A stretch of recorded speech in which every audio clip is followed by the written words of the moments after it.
Hey guys, this thing has been basically losing water like that. So basically it adds more water. What happens is that there could be, we're trying to diagnose what the heck was wrong with this. For these newer model of toilets, this is one of those water saving ones. ProFlow, whatever, it's a 1.2 gallon. We're looking at it in terms of whether or not that plunger is enough, the water line's enough. You know, if it was the old traditional one with that weird ball and stuff, you just bend the ball and you basically solve the problem, get more pressure. But these guys, what they do is like there's actually adjustment knobs on the side, and this is actually that bobbing, floating device that tells you what the water level is and stops the valve.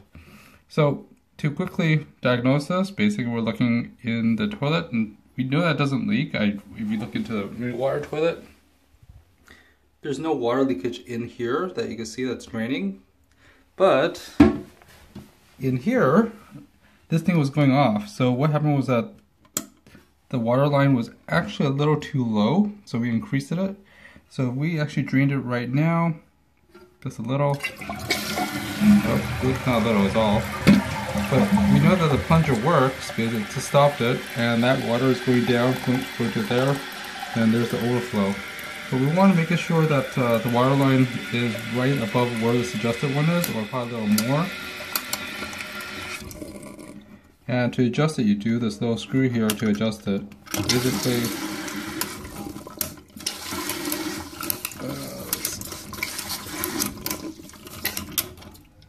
so to close this out, basically, yeah, you do it kind of clockwise to raise it. But what we want to do is we want to make it right back to that wire line. If you can take a look at down there, that wire line's right there.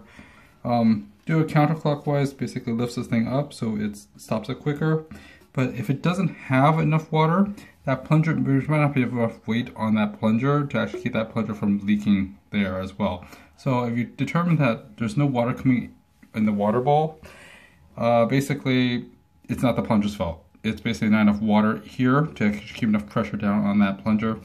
The second part is that wire line. To keep it straight, you want to put enough pressure on it. So to adjust this, you basically move this floating device up and down real fast.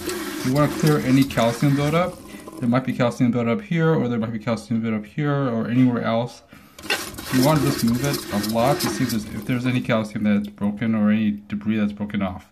Anyways, guys, that's about it. You know, it's a very simple fix. This is just diagnosing why is it constantly, hearing water coming out of it, but yet it's not leaking down in toilet area or draining in there. So the plunger's good. Just check the plunger if that's good. If that's not good, then you have to probably check if there's any calcium buildup on any of these areas where these things move. And just to make sure all the water is still working. And then if the last part is just to adjust this part up so it basically matches the water line that's recommended, which is before this little down tube here, this overflow tube. And make sure it's a little bit above the water line that's recommended, or probably at or above. But quite possibly this one needs a little bit more pressure to keep that plunger down. And just to use this adjustment screw to basically lower or raise this limiter, the water level limiter. Anyways, that's about it, guys. That's just a quick 1, 2, 3 on how to diagnose water leaking from your toilet. See you next time. Bye-bye.